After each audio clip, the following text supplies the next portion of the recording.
아멘. 오늘 6일째 되는 날까지 우리 코로나 바이러스 확진자가 나오지 않게 된 것에 대해서 하나님께 감사를 드리고 하나님께 영광을 돌립니다. 이제 영원히 종식돼서 두려움에서 좀 해방되었으면 좋겠습니다.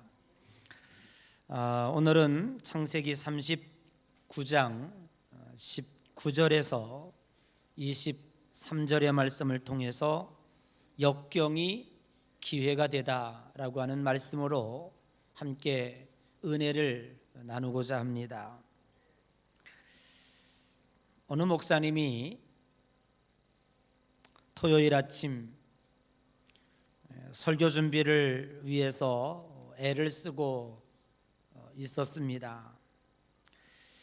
그날따라 비가 내리고 있었고 사모님은 장을 보러 시장에 간 터라 아들 하나 있는 녀석이 자꾸 이렇게 목사님한테 와서 지루하니까 비가 오고 밖에는 못 나가니까 귀찮게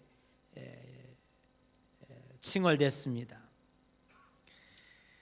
마침내 이 목사님이 잡지를 뒤적거리다가 세계 지도를 발견하게 됐습니다. 그래서 그 잡지를 푹 찢어가지고 갈기발기 찢었습니다. 그리고 아이한테 방에다가 이렇게 슉 뿌리면서 야 아들아 너 이거 세계 지도 마치면 내가 일부를 주겠다 상금을 걸었습니다. 그리고는 뭐 발기발기 찢었으니까 세계 지도 맞추기가 얼마나 어렵겠습니까? 문을 닫고 이제 됐다 열심히 설교 준비하면 되겠지. 그리고 문을 닫고 이제 방으로 들어갔습니다. 그런데 뭐 한 10분 정도 지날까요? 문이 똑똑 뚫리는 거예요. 그래서 누구냐? 그랬더니 아빠 저예요. 야 너 세계 지도 맞추면 내가 일불 준다는데 왜 왔어? 그리고 물었습니다. 했더니 이 녀석이 아빠 저 다 맞췄어요 그러는 거예요. 신기한 노릇이지. 아니 그 발기발기 찢은 세계 지도를 어른도 잘 못 맞출 텐데 어느 나라가 어디 있는지 이거 어떻게 압니까? 굉장히 어려운 일인데 빨리 맞췄다는 거예요. 그래가지고 문을 활짝 열고 어디 보자. 그랬더니 진짜 하얀 백지 위에 세계 지도가 쫙 맞춰져 있는 거예요.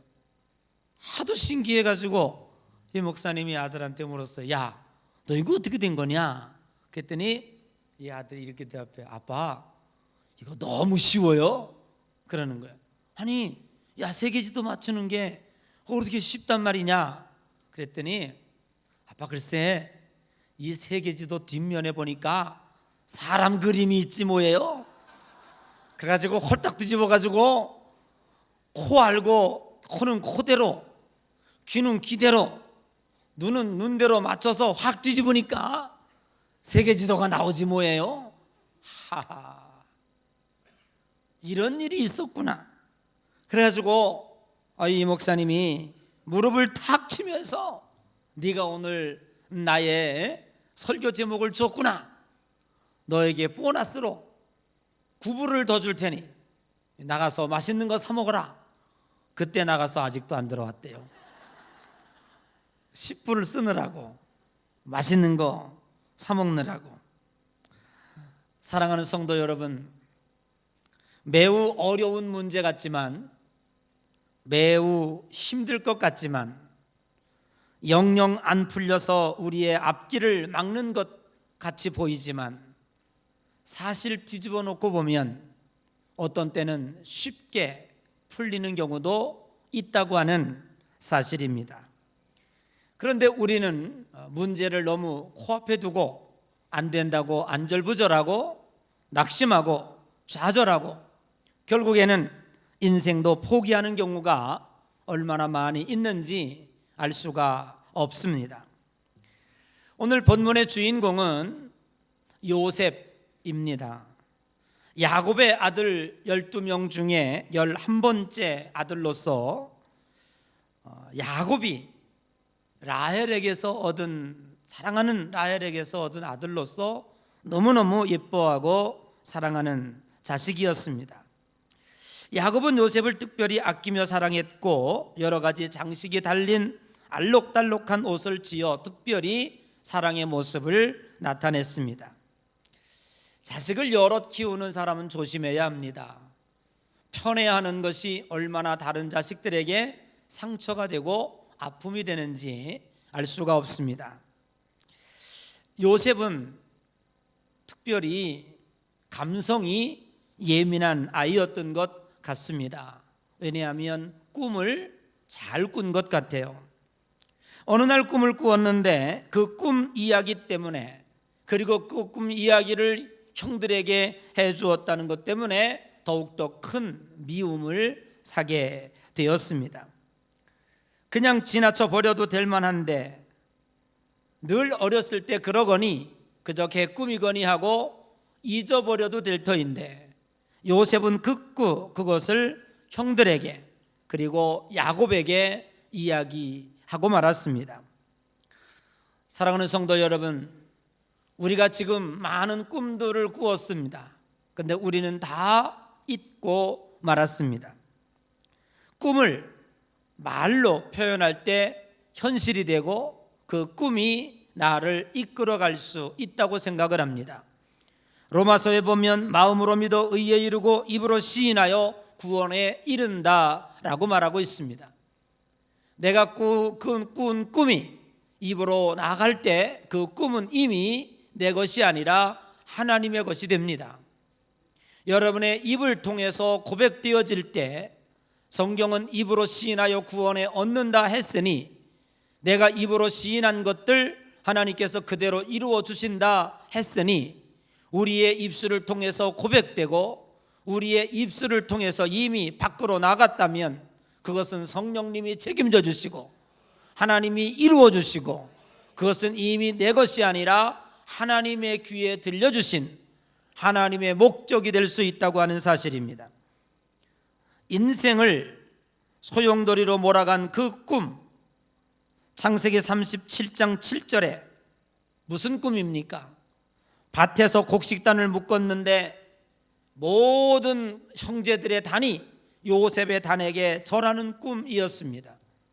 그 이야기를 듣고 있던 형들이 얼마나 열받았겠습니까? 또 하나의 꿈이 있습니다. 해와 달과 11개의 별들이 있는데 그것들이 요셉의 별들에게 다 절하는 꿈의 내용이었습니다.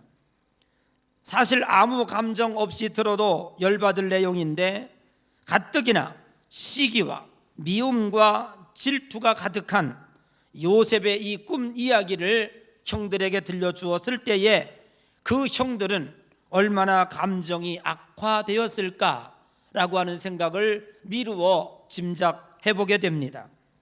드디어 형들은 아버지의 심부름을 온 요셉을 구덩이에 묻으려고 합니다.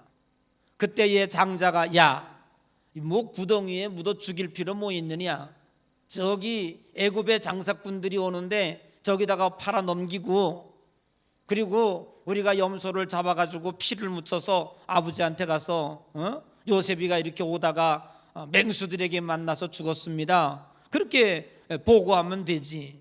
그래서 그렇게 하였습니다. 요셉은 영문도 모르고 장사꾼에게 팔려가게 되었고 애굽의 시위대장 보디발의 집에 종으로 노예로 이제 일을 하게 되었습니다. 열심히 일했습니다. 자기 집처럼 일했습니다.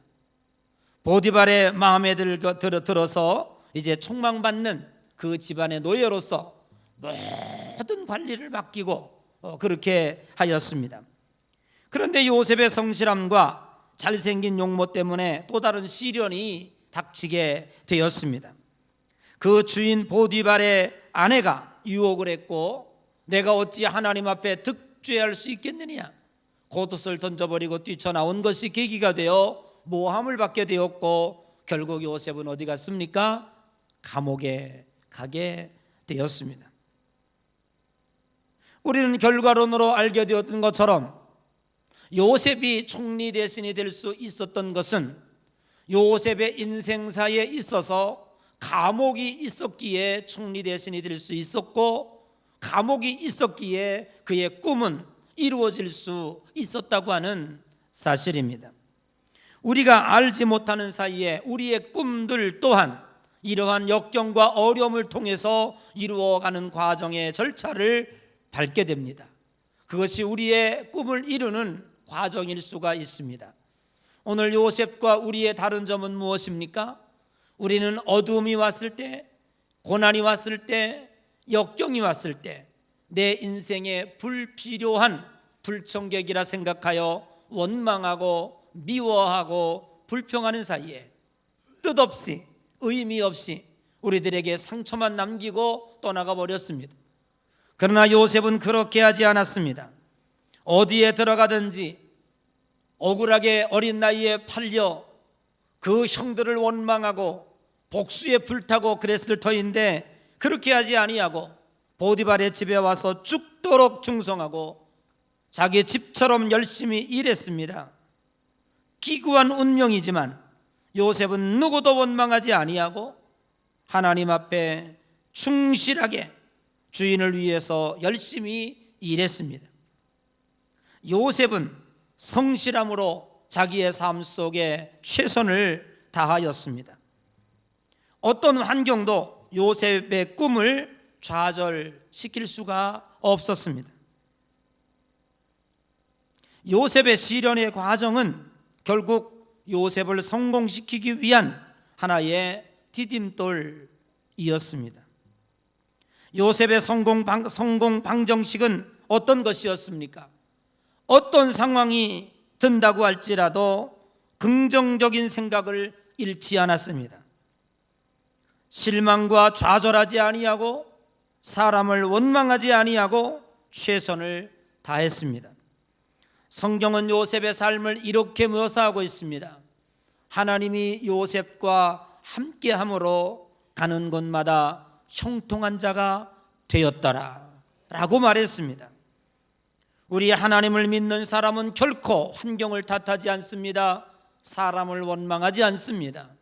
하나님의 뜻을 구합니다. 자기 자신이 자신을 포기하지 않는 한 결코 우리를 사랑하시는 하나님은 우리를 포기하지 않는다고 하는 사실입니다. 제가 책을 보다가 좋은 이야기거리 하나를 발견하게 되었습니다. 미국의 위스콘신주에 사는 마일로 존스라고 하는 사람의 이야기입니다. 그는 농부로서 작은 농장을 경영하고 있었습니다. 간신히 가족들을 부양하고 가족들의 필요를 채워줄 수 있는 아주 가난한 농부였습니다. 그런데 어느 날 이 가난한 농부에게 불행이 찾아왔습니다. 그 불행은 전신마비라고 하는 육체의 치명적 시련과 고통이 다가오게 되었습니다. 누구의 도움 없이도 화장실조차 갈 수 없는, 이제는 그 농장을 위해서 일을 하기는커녕 아무것도 할 수 없이 그 자리에 누워 있어야만 하는, 이름도 모르고 병도 모르는 이 전신마비의 고통을 겪게 되었습니다. 누구든지 그렇습니다. 갑작스럽게 이 어려운 고통과 건강에 문제가 생기면 아무리 믿음 좋다고 하는 사람도 일단 하나님에 대하여 원망하고 불평합니다. 하나님, 내가 무엇을 잘못했길래 이러한 무서운 형벌을 내리십니까? 아주 치열하게 하나님 앞에 외치고 부르짖었습니다. 그러던 어느 날 그에게 문득 스쳐가는 영감이 떠올랐습니다. 내 신체는 마비되었지만, 나는 아무것도 움직일 수 없지만 지금 하나님 앞에 투정되고 원망하고 불평하는 이 입이 살아있고, 그리고 내 이 생각이 살아있구나, 그 생각을 하는 순간에 하나님 앞에 감사를 드렸습니다. 그리고 식구들을 불러 모았습니다. 하나님 앞에 이렇게 기도했습니다. 하나님, 내 몸은 전신마비가 되어서 치명적 고통을 당하고 있지만 하나님, 나는 내 가족에게 유용한 사람이 되고 싶습니다. 이 어린 자식들, 내 가족들을 꼭 부양해야 됩니다. 하나님, 나와 함께하여 주십시오. 그렇게 기도한 후에 식구들을 불러놓은 다음에 이렇게 얘기를 했습니다. 식구들을 향해서 이 아버지는 마비가 돼서, 전신이 마비가 돼서 이제 움직일 수 없는 상황이 되었다. 그런데 내가 하나님 앞에 곰곰이 생각해 보니까 아직도 마비되지 않은 것이 있는데 내 입과 정신이다. 너희들은 내가 이제 나는 육체적인 노동을 할 수 없으니 하나님 앞에 고백했다. 정신 노동을 할 테니 하나님 도와주십시오. 너희들도 나를 따르겠느냐? 온 식구들이 그 아버지 얘기를 듣고 따르겠다고 동의를 했습니다. 그때에 이 존슨은 이렇게 얘기했습니다. 이제 금년부터 우리 그렇게 큰 농장은 아니지만 우리 농장에다가 전부 옥수수를 심는다. 그전에는요, 옥수수도 심고 배추도 심고 열무도 심고 고추도 심고 토마토도 심고, 언제까지 심을까? 심고 또 심고 그랬어요. 그래야 먹고 살았어요. 그거 가지고 살았어요. 그런데 이 아버지가 어느 날 이제부터는 다 그런 거 심지 아니하고 전부 옥수수를 심는다고. 그리고 시장에 나가서 있는 돈 없는 돈 식기까지 팔아서라도 돼지 새끼를 사와라. 수십 마리의 돼지 새끼를 사다가 이제 만들었습니다. 그리고 어느덧 옥수수가 이제 커서 성장을 했습니다. 식구들에게 명령을 내렸습니다. 이제 그 옥수수를 돼지에게 먹여라. 돼지가, 그 어린 돼지들이 잘 키운 옥수수를 먹고 무럭무럭 자랐어요. 더 크지 않도록 5개월이 지난 이후에 다시 또 명령을 내렸습니다. 돼지를 다 잡아라. 수십 마리의 돼지를 잡아서 뭘 하려고요? 소세지를 만들어라. 그리고 거기에다가 상표를 붙여라. 작은 돼지 새끼 소세지라고. 그리고 미국 전역에다가 팔아라. 얼마나 맛있는지 이 작은 돼지 새끼 소세지가 불티나게 팔리기 시작했습니다. 지금도 팔린대요. 여러분, 나는 이 이야기를 듣고요, 정말로 감동을 받았습니다. 아무것도 할 수 없다라고 생각했으면 이 가정은 그냥 침몰해버리고 말았어요. 그 어린아이들을 누가 돌보겠습니까? 가난한 이 집은 어떻게 살아갈 수 있겠습니까? 불행은 불행으로 계속해서 날 수밖에 없어요. 지난주에 참으로 불행한 소식이 들렸습니다. 인천인가요? 한의사 부부가 34살밖에 되지 않는 한의사 부부가 그 어린 자식 둘을 죽이고 부인도 죽이고 자기는 그냥 아파트에서 떨어져 죽었어요. 부부가 한의사예요. 한의사 아무나 됩니까? 머리 좋아야 돼요. 그것도 하나가 아니라 둘이에요. 그런데 왜 이렇게 극단적 선택을 할 수밖에 없었을까? 우리는 함께 생각해 보게 됩니다.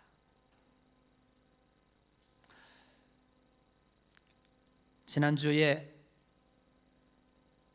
코로나 바이러스로 위축되어 있는 우리 대한민국에게 아주 좋은 소식이 하나 들렸어요. 오랜만에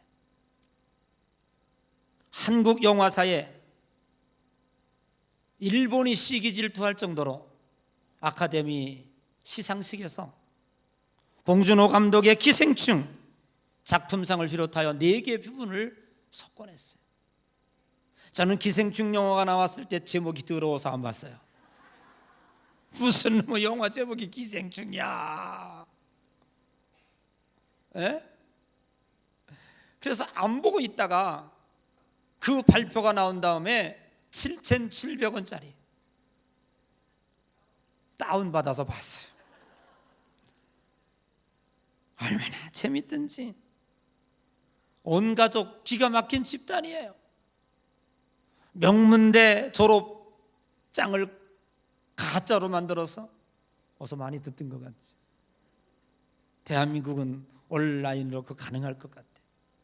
그래가지고 가정교사로 취직을 하더니 자기 여동생을 심리 상담사로 또 취직시키고 가정으로 불러들이고 또 얼마 가더니 또 운전사 내보내가지고 피자 박스 만드는 아버지 운전사 만들고 또 가정부 내보내가지고 엄마 취직시켜서 온 가족이 이 가족을 점령했어요. 그러면서 거기에서 겪는 빈부격차와 한국 사회의 많은 문제점들을 고발하고 있는 거예요. 그런 것들이 전 세계인들을 감동시켜서 이렇게 대한민국 영화사의 한 획을 그을 수 있었다라고 생각을 합니다. 참 정말 대단한 가족이에요. 그런데 그 머리를 조금 더 기생충으로 쓰지 말고 좀 나비나 뭐 개미나 이런 걸로 썼다면 얼마나 긍정적으로 비참한, 정말 끝에 여러분 그 기생충 안 보셨나 봐요. 맨날 성경 보고 기도만 하시니까 가족끼리 한번 다운받아서 보셔도 괜찮습니다.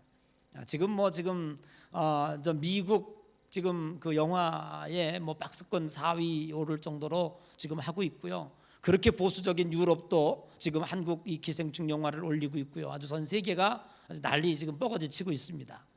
굉장히 좋은 영화라고 그렇게 생각을 하는데, 생각을 조금 더 기생충적으로 생각하지 말고 나비적으로 생각했으면 이렇게 결말과 끝이 비참하지 않지 않았겠는가라고 하는 생각도 해보게 됩니다. 사랑하는 성도 여러분, 우리는 원하든 원치 않든 수없는 역경에 우리의 삶이 노출되어 있습니다. 지금도 수많은 사람들이 코로나 바이러스로 인하여 두려움과 공포에 사로잡혀 있습니다. 그러나 생각해 보십시오. 6만 5천 명이 중국에서 감염이 되었는데 사망자는 1,300명입니다. 사실 어떻게 보면 독감으로도 이 정도는 사망 숫자가 나올 수 있다라고 하는 이야기들을 의사들은 하고 있습니다. 그런데 중요한 건 무엇이냐면 전 세계가 이런 것을 때문에 공포로 사로잡혀 있다고 하는 사실이지요. 오늘 요셉에게서 얻을 수 있는 교훈은 무엇입니까? 하나님이 함께함으로 요셉이 가는 곳마다 형통한 자가 되었더라.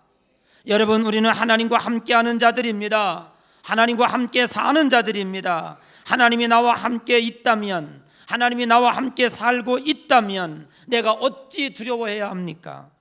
이사야서는 이렇게 말씀하고 있습니다. 지랑이 같은 야곱아, 네가 물 가운데로 지난다 할지라도 물이 너를 침몰치 못할 것입니다. 네가 불 가운데로 지난다 할지라도 불이 너를 사르지 못하게 하리라. 하나님은 힘들 때나 어려울 때나 고통당할 때나 언제나 우리와 함께 있습니다. 오늘 요셉은 하나님이 함께 함으로 형통한 자가 되었더라. 하나님이 함께 있기만 하면 형통한 자가 될 수 있을 줄로 믿습니다. 제가 어느 피트니스 앞에 붙어 있는 영어 구호를 보고 참 감동을 받았습니다. 거기도 뭐라고 붙어 있냐면 Fitness not destination. 그러니까 피트니스는 여러분의 목적이 아닙니다. 그 다음에 뭐라고 쓴 줄 아세요? It is a way of the life. 운동은 우리의 삶의 하나의 그냥 방법이고 우리의 삶이고 삶의 길인 거예요. 운동이 우리의 목적이 되고 특별한 때만 운동하고 그렇지 않으면 안 하고, 그거 아니라는 거죠. 피트니스가, 운동이 우리의 목적이 돼서는 안 된다는 거예요. 그냥 그건 우리의 삶이에요. 항상 있어야 되는 거예요. 여러분, 신앙이라고 하는 것은 여러분의 목적이 돼서는 안 됩니다. 종교는 우리의 목적이 돼서는 안 됩니다. 우리가 내 인생의 어떤 목적을 이루기 위해서 종교가 방편이 되고 신앙이 방편이 되고 하나님이 도구가 돼서는 안 됩니다. 그냥 하나님은 우리와 함께 살아가는 거예요. 종교는 우리의 삶이에요. 신앙은 우리의 삶이에요. 우리의 길이에요. 이 길을 가지 않으면 안 되는 거예요. 여기에는 결코 신앙이 없는 곳에, 하나님이 없는 곳에, 믿음이 없는 곳에 결코 행복이 없는 거예요. 그냥 하나님과 함께 살아가는 거예요. 그렇게 하나님과 함께 살아가니까 형통한 자가 되었더라. 이것이 요셉의 성공의 원리인 줄로 믿으시기를 주님의 이름으로 간절히 축복합니다. 어떠한 역경과 고난이 온다고 할지라도 뒤집어 보면 거기에 해답이 있습니다. 하나님은 고난 뒤에 답을 숨겨놓았습니다. 비밀입니다. 그래서 성경 말씀은 비밀이라고 이야기하고 있습니다. 아무도 쉽게 열어볼 수가 없습니다. 믿음을 가진 자만이 그 축복의 문을 열 수 있는 줄로 믿습니다. 두려움이 오면 결코 영적인 생각은 작동하지 않습니다. 두려움이 오면 영적인 문은 닫혀버립니다. 할 수 있거든이 무슨 말이냐? 믿는 자에게 능치 못함이 없느니라. 하나님이 나와 함께 하시면 가는 곳마다 형통한 자가 되었더라. 제가 어렸을 때에 고양이와 쥐의 모습을 많이 봅니다. 대부분의 쥐입니다. 뭐 다 그런 건 아니지만 대부분의 쥐는 고양이를 만나면 새로 된 눈, 반짝거리는 눈, 이 고양이를 만나면요, 쥐는 한 발자국도 움직이지 못합니다. 희한하죠. 쥐가 동작이 느려서 잡혀 먹습니까? 자기가 맨날 다니는 쥐구멍 앞에 있어. 그냥 씩 돌아서 들어가면 돼요. 그런데 반짝거리는 새로 된 눈만 딱 만나면 공포에 질려버려요. 한 발자국도 못 가요. 오줌을 질질 싸고 있어요. 살금살금 와가지고 머리부터 야금 씹어 먹는데도 한 발자국도 반항을 못해요. 왜 그렇습니까? 두렵기 때문에 그렇습니다. 이미 고양이가 어떤 존재라는 것을 엄마한테 들었고 아빠한테 들었고 삼촌한테 들었어요. 이제 올 것이 왔어요. 꼼짝 못하고 서 있는 거예요. 그러나 그 중에 가끔 용기 있는 쥐가 있어요. 후다다닥. 절대로 고양이가 잡을 수가 없어요. 그리고 그 조그만 구멍에 고양이가 어떻게 들어갑니까? 그냥 들어가면 돼요.